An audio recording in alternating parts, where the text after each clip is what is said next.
there's a good chance you've had a filling, maybe a few. Maybe a crown, a root canal, braces as a teenager, a wisdom tooth dragged out of your jaw. You probably visit a dentist twice a year, you brush twice a day, you floss when you remember. And despite all of that effort and all of that technology, your teeth are still, by the standards of history, a disaster. Now here is something that should genuinely unsettle you. Your ancestors did none of that. No toothbrush, no floss, no dentist, no toothpaste, no fluoride, nothing. And their teeth were better than yours. Not a little better. Dramatically, almost unbelievably better. Straight, strong, cavity-free, packed neatly into jaws that had room for every single tooth, including the wisdom teeth that wreck so many of us today. For over 300,000 years, the overwhelming majority of humans walked the earth with the kind of teeth that modern people pay tens of thousands of dollars trying to fake. And they did it without lifting a finger to care for them. So how is that possible? How did people with zero dental care end up with healthier mouths than people surrounded by an entire industry built to protect their teeth? The answer is stranger than you'd think, and it reveals something disturbing about almost everything you put in your mouth. Let's start with the proof, because this isn't a theory or a guess. When archaeologists dig up ancient human skeletons, the teeth are often the best preserved part. Enamel is the hardest substance the human body produces, harder than bone, and it can survive in the ground for tens of thousands of years. So we have an enormous, detailed record of what human mouths actually looked like across deep time. And that record is shocking. The skulls of ancient hunter-gatherers show almost no cavities. In many populations, the rate of tooth decay was close to zero. Think about that. Entire groups of people living and dying with barely a single cavity between them, while today nearly every adult on the planet has had at least one. Their teeth weren't just decay-free, either. They were beautifully aligned. Their jaws were wide and robust, with enough space for a full set of 32 teeth to grow in straight, side by side, no crowding, no crookedness, no impacted wisdom teeth screaming to be removed. This is not how modern mouths work. Today, crooked teeth are so common we consider them normal. Wisdom teeth so routinely get stuck and infected that having them surgically removed is almost a rite of passage. Cavities are practically universal. We have come to believe that bad teeth are just part of being human. But the bones tell a different story. For almost all of our existence, they weren't. Something changed. And to understand what, we have to look at the single most important thing that touches your teeth every single day: your food. Because the first great clue is hiding in the mouths of the ancestors themselves.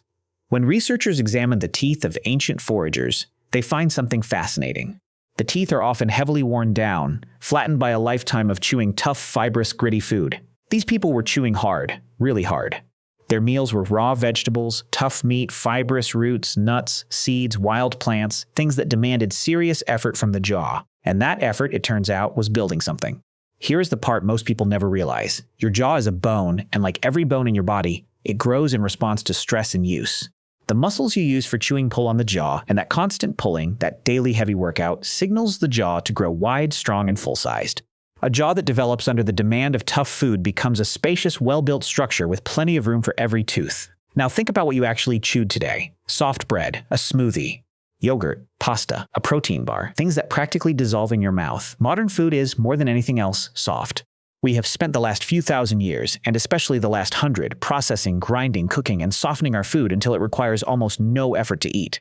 And our jaws have responded exactly the way bones always do. Without the heavy workload, they stopped growing to full size. They became smaller, narrower, underdeveloped. But here is the cruel catch. Your jaw got smaller, the number of teeth trying to fit into it did not. You are still growing the same 32 teeth your big-jawed ancestors grew, but you're trying to cram them into a jaw that never received the signal to grow big enough to hold them. The result is exactly what you see in mouths all around you: crowding, crookedness, teeth twisting over each other, fighting for space. And wisdom teeth, the very last to come in, arriving, there's no room left at all, getting trapped, impacted, and infected. This is why we need braces. This is why wisdom teeth removal is so common. It isn't because human teeth are badly designed. It's because we changed our food, our jaws shrank, and our teeth ran out of room.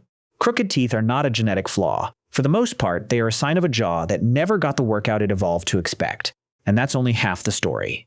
Because the food didn't just shrink our jaws, it started rotting our teeth. And to understand how, you have to meet the real villain hiding in your mouth right now. Inside your mouth live billions of bacteria. This is normal. Everyone has them. But certain types of these bacteria have one favorite food in the entire world, and when you feed them, they produce acid as a waste product. That acid is what eats through your enamel and drills the holes we call cavities. So the entire question of tooth decay comes down to one thing. What are you feeding the bacteria? Their absolute favorite meal is sugar, and right behind it, simple carbohydrates that quickly break down into sugar, things like refined flour, bread, and starches. Feed those bacteria a steady stream of sugar and soft starch all day long, and you are running an acid factory inside your own mouth, slowly dissolving your teeth from the surface in. Now here is the key. For 300,000 years, this acid factory barely had any fuel. Ancient diets were extraordinarily low in sugar. There were no sugary drinks, no candy, no pastries, no processed snacks, no refined flour. The sweetest thing most of our ancestors ever encountered was wild honey, and that was a rare seasonal, hard-won treasure, not something they had 3 times a day. Their food was tough, fibrous, and savory. The decay-causing bacteria in their mouths were practically starving. With almost no sugar to feed on, they produced almost no acid, and so the teeth stayed strong. And there's a beautiful detail here. All that tough, fibrous food they chewed actually helped clean their teeth as they ate. The fibrous plants and gritty textures scrubbed the surfaces of the teeth and stimulated the gums, working like a natural toothbrush with every single bite. Their diet wasn't just failing to harm their teeth, it was actively protecting them. So when exactly did it all go wrong? When did the human mouth, strong and healthy for hundreds of thousands of years, begin to fall apart? The answer points to 2 specific turning points in human history, and the evidence is written directly into our ancestors' teeth. The first turning point was agriculture. Around 12,000 years ago, humans began farming, and our diet shifted heavily toward cultivated grains, things like wheat, barley, and corn. These grains are far higher in starchy carbohydrates than the wild foods that came before. And the moment this shift happened, something appears in the archaeological record that had been almost absent for ages: cavities. The teeth of early farmers show a dramatic rise in tooth decay, compared to the hunter-gatherers who came before them. You can literally watch dental health collapse in the bones as humanity took up farming. We traded a varied, tough, low-sugar diet for a soft, starchy, grain-heavy one, and our teeth immediately paid the price. But as bad as agriculture was for our teeth, it was nothing compared to what came next. The second turning point, the true catastrophe, arrived much more recently. It was sugar. For most of history, refined sugar was an extraordinary luxury, so rare and expensive that only the wealthiest people could afford it. And there's a grim piece of evidence for this. Historical records from centuries ago describe the rotten, blackened teeth of certain royals and aristocrats, people rich enough to indulge in sugar when almost no one else could. Their wealth literally rotted their mouths, while ordinary people, who couldn't afford the sugar, kept healthier teeth. For a brief, strange moment in history, bad teeth were a sign of being rich. Then everything changed. Over the last couple of centuries, sugar production exploded. It went from a rare treasure to one of the cheapest, most abundant substances on Earth. And it didn't just appear in obvious places like candy and desserts. It crept into nearly everything: bread, sauces, drinks, cereals, condiments, so-called healthy foods, products you'd never suspect.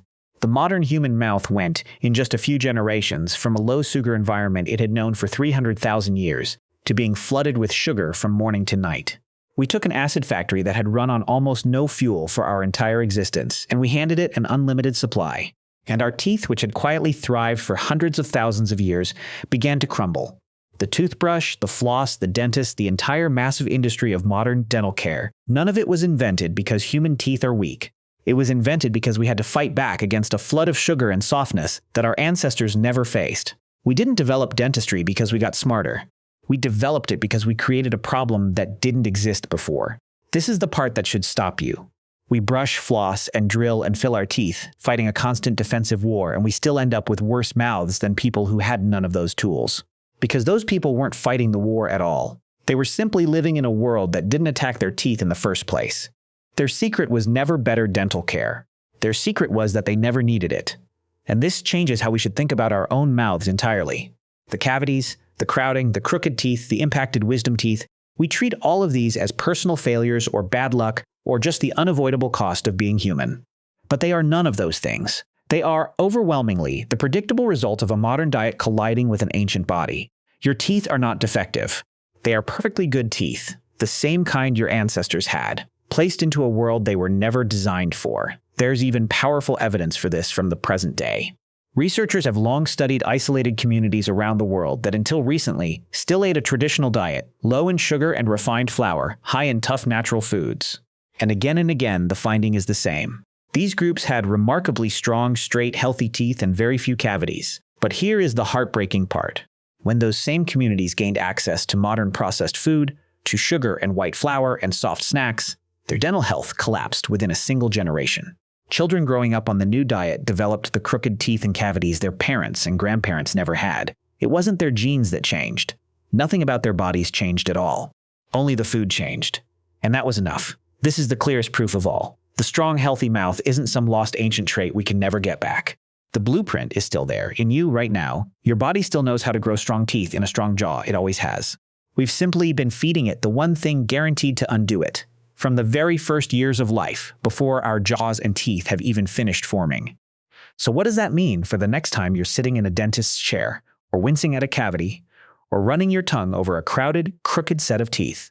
We treat these moments as just part of life, as something wrong with us, as the price of admission for having a human mouth. But what if they aren't a flaw in you at all? What if they are simply the echo of a mismatch, a body built for one world living in another, your ancient mouth trying its best to survive a diet it was never meant to meet? For 300,000 years, your ancestors carried strong, straight, healthy teeth, and they carried them without a single tool, without a single dentist, without a single thought. They chewed tough roots and wild meat and gritty plants that scrubbed their teeth clean with every bite. They built wide, powerful jaws with room for every tooth, simply by using them the way they were meant to be used. They lived almost entirely free of the decay that haunts nearly every mouth alive today. They knew healthy teeth the way we never will. Not as a goal to chase, not as a battle to fight twice a day, not as a thing that costs a fortune to repair, but as the simple, effortless, ordinary result of living the way human bodies were built to live. And every one of them passed that blueprint down, generation after generation, all the way to you, into the very mouth you're running your tongue across right now. We traded all of that for sugar and soft bread, and most of us never even suspected what it was quietly taking from us.